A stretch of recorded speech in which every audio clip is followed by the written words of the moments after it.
To fund your Exness account from your bank account, simply pick up your mobile phone and then click on Exness, alright? Yeah. My eyes. Okay. Now, the moment you open Exness, go ahead and choose the option that says deposit. It showed you two options, via crypto or all payment method. You're going to select all payment methods so that you can choose any of the options you prefer from. But you want to choose online bank transfer. You see the account you're funding, and then you have to select the amount in your currency. In Naira, for example, I want to fund 420,000 Naira here, and it will show you what it is in dollars. This one is 260.01 US dollars. So I click confirmed.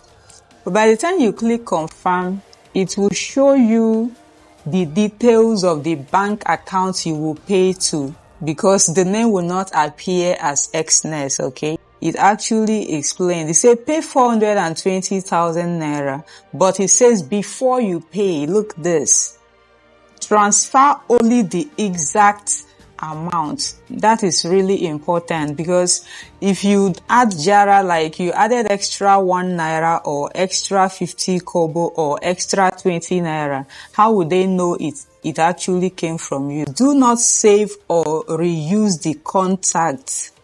It can only accept a single transfer.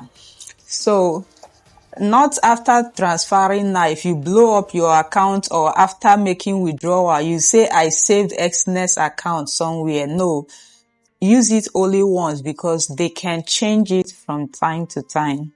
And now the next instruction says the account expires after a fixed time.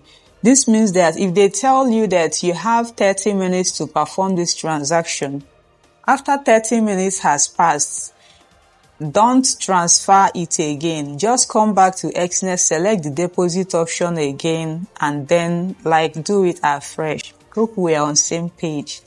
Okay. Now, if you understand, tick this box that asks you whether you understand and click continue. Ensure to give thumbs up. Now, right here in this page, it has shown you the account number. If you touch the bank account, it will copy. Now, remember the name of the bank and the name that will appear. Open your bank account online from the one you want to transfer to and paste the account number you copied. Select the bank they showed you. In this case, it is Sterling. And now confirm the name. If it is correct, click on next and type that exact amount, alright? And the payment will be made. Exness does not allow screen recorder or screen capture. You can actually come to MetaTrader 5. And now in the MetaTrader 5, you open to that your real account section, and you can see it right here. The message just came in from Exness. So you can go on with your trading. I hope this helps you to fund your Exness wallet. The video on your screen shows how to connect MetaTrader 5 with Exness so that you can start trading with your MetaTrader 5 with the fund you have in your Exness account. Ensure to subscribe if you want more updates like this.